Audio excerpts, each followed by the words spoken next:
C'est vrai qu'un motif, ça permet de s'accepter un peu plus, surtout en tant que femme. Parce que perdre une jambe, c'est pas quelque chose d'évident. Suite à un accident, Marine a dû porter une prothèse. Elle a décidé de la customiser pour la rendre plus personnelle. Nous, c'est Enora et Léa et on va vous parler du rapport au corps après un accident quand il en manque une partie. Et comment l'art, justement, peut aider à accepter ce changement radical dans son vie.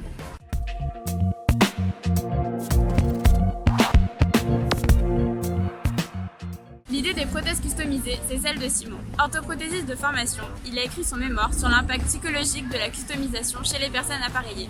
Entourés d'un collectif d'amis artistes, ils ont décidé de lancer leur propre atelier. De faire une prothèse par mimétisme du corps humain, ça ne va pas aider le patient à faire le deuil du membre perdu.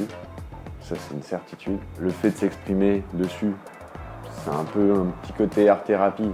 Forcément, ça a un impact sur l'acceptation. Et vis-à-vis du regard extérieur, on est plus sur la représentation d'un membre figé qui est clairement un peu glauque. Là, on est sur l'idée d'une esthétique, d'un tatouage. Ça attire l'œil, ça crédibilise presque l'objet en fait. Très vite, Simon décide de créer une entreprise avec une amie styliste, Amandine. Ensemble, ils contactent des artistes pour créer des motifs tendances et originaux. Marine est l'une de ses clientes. Après un accident de moto en 2014, elle a été amputée fémorale, c'est-à-dire au niveau du genou. Au quotidien, le plus difficile, je dirais que c'est les escaliers et les pentes. Les pentes parce que du coup, je monte jambes raides. Du coup, ça tape dans le dos. Et les escaliers, vu que ma prothèse, vu que je suis amputée fémorale, j'ai pas de genou. Et donc, je ne peux pas monter les escaliers avec ma prothèse. Je suis obligée de les monter avec ma jambe valide. Donc, ça fatigue la jambe. Customiser sa prothèse ne règle pas le problème des douleurs, même si ça peut aider à prendre confiance en soi. Marine, après un an passé avec une prothèse basique, a fait appel à Simon pour créer une prothèse personnalisée.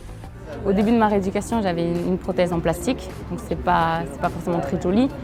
Donc pour sortir, c'est vrai qu'on aime bien s'apprêter. Ok, il y a cette jambe qui fait un peu robot, mais le dessin rajoute un côté féminin que j'apprécie. Il y a le côté esthétique et surtout l'effet psychologique. C'est comme Frida Kahlo, cette artiste mexicaine gravement blessée dans un accident de bus, qui pour s'échapper dessinait sur son corset. Elle a même créé sa propre prothèse, faite de gros lots et de broderies.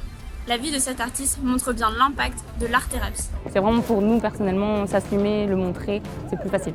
Et un côté original, c'est ça. Tout à fait. Les gens, ils regardent plus le dessin que ma prothèse, au final.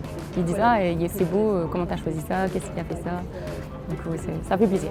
Sur le dialogue, c'est-à-dire que j'ai des personnes qui ont une prothèse depuis la naissance. Leurs amis qui côtoient tous les jours n'ont jamais abordé la question de la prothèse par respect. Et du jour où ils l'ont personnalisée, ça a ouvert une porte. C'est-à-dire, en fait, on n'a jamais parlé de ta prothèse. C'est toujours des histoires qui sont assez touchantes, c'est vrai. Ça peut être du petit gamin qui était tête de turc à l'école et du jour au lendemain, c'est devenu la mascotte. Et jusqu'à aujourd'hui, il se balade toujours en short pour montrer sa prothèse parce qu'il en est fier.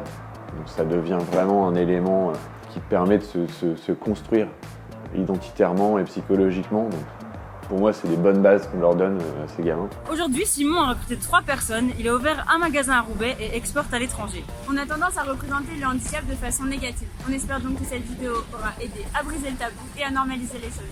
À bientôt et allez voir d'autres vidéos sur la chaîne Haut-Parleur.